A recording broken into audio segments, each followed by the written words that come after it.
this is? A controller. And you know what controllers have? Buttons. The controller is the unsung hero of all things video games. I mean, what are you going to do without a controller? This sucks! But a controller is completely useless without its buttons. I mean, what's on the controller is just as important as the controller itself. Like, can you imagine trying to play a game without any buttons? This still sucks! Controllers and their layouts vary from console to console. This is a PlayStation 4 controller, this is an Xbox 360 controller, and this is a GameCube controller. They're all completely different. They all have different button and stick placements, they all have different shapes, they all label their buttons different things, they're all entirely separate. Except for one thing. One thing that unites almost all controllers everywhere.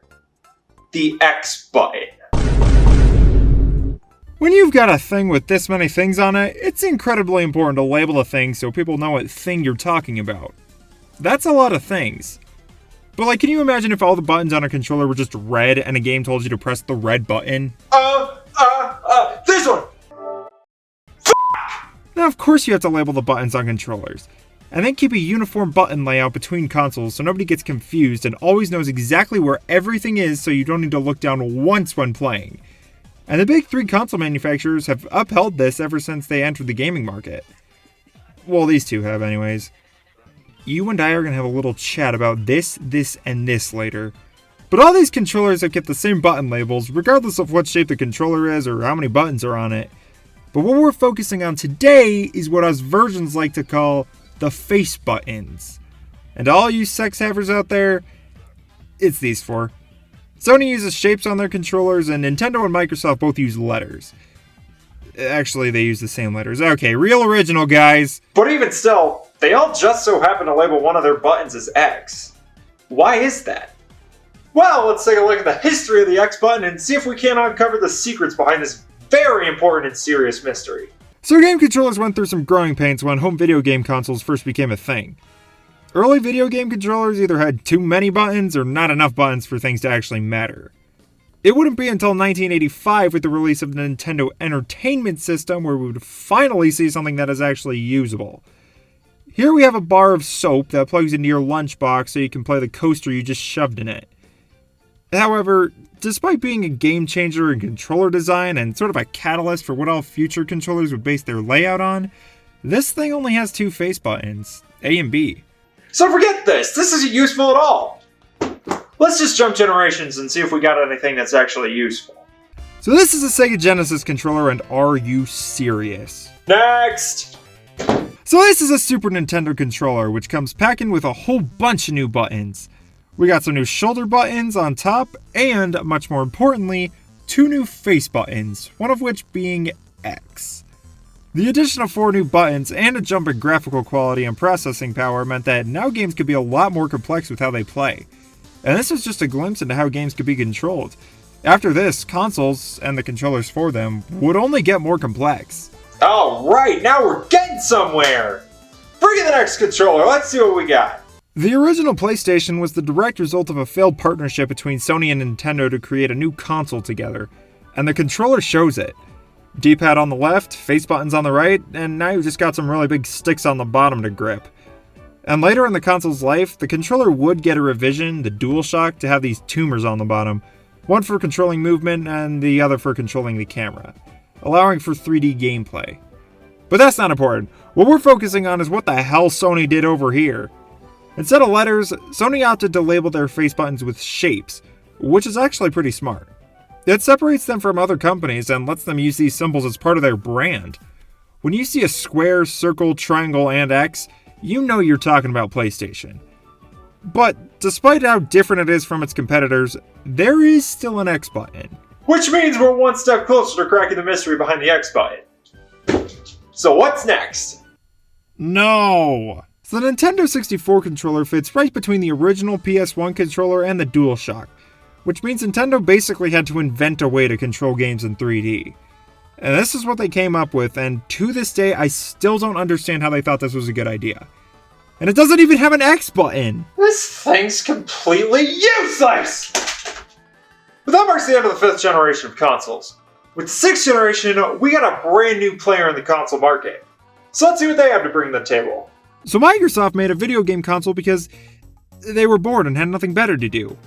And with it, they brought the buffest piece of shit ever. The original Xbox controller is humongous because, I don't know, Microsoft was bored and had nothing better to do. Might as well make the controller ginormous. But anyways, as I said before, Microsoft just copied Nintendo by using the exact same button labels and then just moved them around and hoped no one would notice. Which means that yes, the Xbox controller has an X button. Fantastic. So now we've taken a look at controllers from each of the three main game companies. Except, we're still nowhere close to solving this X-shaped mystery. So let's just keep going. What's next? So for the GameCube, someone at Nintendo drank 10 gallons of vinegar and came up with this nightmare of a button layout. I mean, I get it, but I don't get it. I mean, it's not like it matters because there's an X button right there. Okay, this isn't working. I mean, I could try talking about the later PlayStation controllers, but there's nothing to talk about. I mean, what's the difference between all these? And the later Xbox controllers just keep the same layout too. Sure, they got less beefy, but it's still the same layout. Whatever, let's just keep going. Maybe I'll find something else with Nintendo. Never mind, I won't. The Wii Remote is completely irrelevant to whatever it is I'm doing here. Being that it was designed for motion controls, it's only got like 6 buttons on it, none of which are X. Even when you add the nunchuck, which gives you some extra buttons, you still don't get an X button, so... F*** this thing! None of this is actually helpful. Sure, all of these controllers might have X buttons, but that's not helpful. What I need to know is why! So the X button has been a constant throughout game controllers for like 30 years now, and it's not going away anytime soon. Again, you need to keep your controllers uniform so players don't get confused between different generations of consoles. But it doesn't really look like there's any reason for companies choosing X. Nintendo chose A, B, X, and Y because, I don't know, why would they not use A, B, Y, Z? I mean, they would eventually use Z for their shoulder buttons, but why would they not use it for the face buttons? Although if they did that, they could have changed the course of history forever. Shoes could go on our hands! Microsoft, we already know, are lazy copycats, and Sony used X because if they used anything else, it would just look too similar to other shapes. I mean, the only thing I could think of that they could have used was a star, but if they did that, well, we already know what happened if Nintendo used Z instead of X. And these layouts have stayed constant for as long as they've existed. Which is fine, until you switch consoles.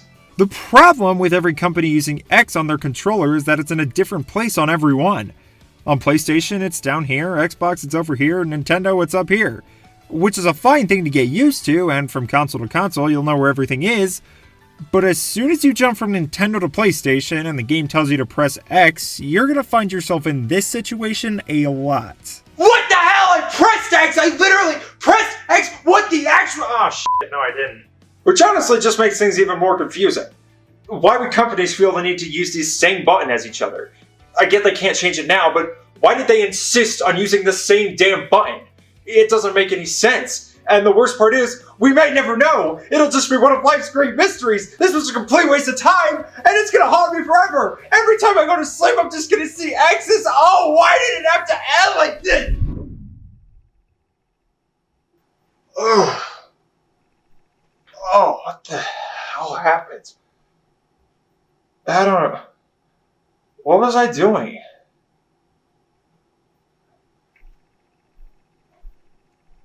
Well, for the life of me, I can't remember what I was going to talk about.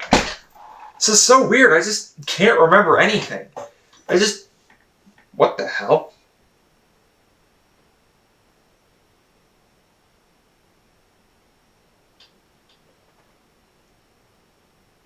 What the hell was I doing? Xylophones!